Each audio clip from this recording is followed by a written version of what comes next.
오늘 묵상할 본문은 창세기 47장 13절에서 26절까지입니다. 기근은 생각보다 심각했다. 애굽 사람들도 이러한 기근이 그리 오래 갈 것이라고는 생각지 못했을 것이다. 그동안 늘 풍요를 누리며 살아왔으니 말이다. 그런데 해를 거듭하는 기근으로 인하여 애굽은 그야말로 초비상이 되었다. 사람들은 생존을 위하여 가진 돈을 모두 내놓을 수밖에 없었다. 돈이 바닥이 나자 이번에는 생계수단이자 삶의 기반이었던 가축까지 모두 내어놓고 양식을 구했다. 이것들마저 바닥이 나자 백성들은 자신들의 최후의 보루인 몸과 토지까지 내어놓지 않으면 안 되었다. 오직 하나, 살기 위해서였다.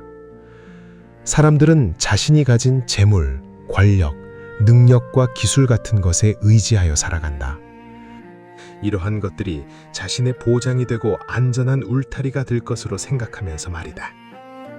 이러한 세상의 공급 시스템은 하나님이 주시는 영적 흉년의 때에 궁극적인 안전이 될 수 없다.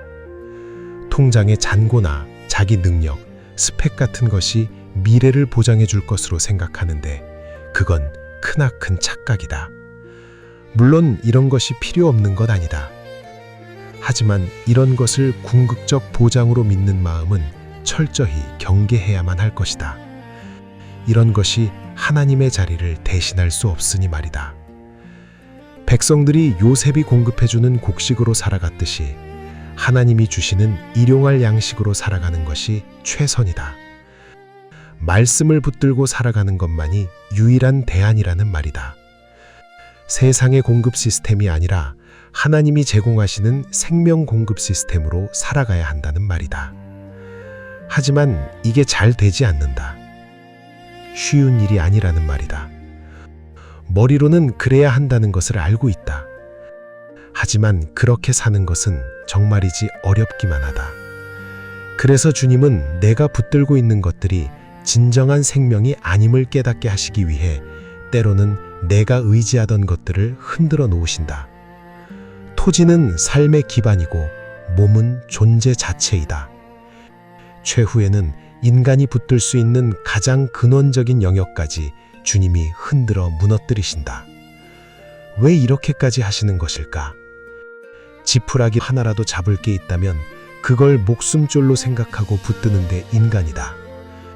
주님은 이러한 인간이라는 존재의 본성을 누구보다도 잘 알고 계신다. 그래서 내가 믿고 의지하는 실낫 같은 것까지도 모두 허물어 버리시는 것이다. 그 허움의 자리가 곧 새로운 생명의 시작점이 된다. 내가 붙들고 있는 모든 것이 사라질 때 요셉이 씨앗을 나누어 주듯 하나님이 새 생명의 씨앗을 주시니 말이다. 나를 지탱하고 있던 세상의 것들이 한 올도 남김없이 다 무너질 때 비로소 하나님의 공급이 유일한 소망이 된다. 절망의 끝에서 다시 시작하게 하시는 하나님의 은혜인 것이다. 그러므로 아직 내가 내려놓지 못하는 것은 없는지, 있다면 어떤 것인지 내 자신을 살피게 된다.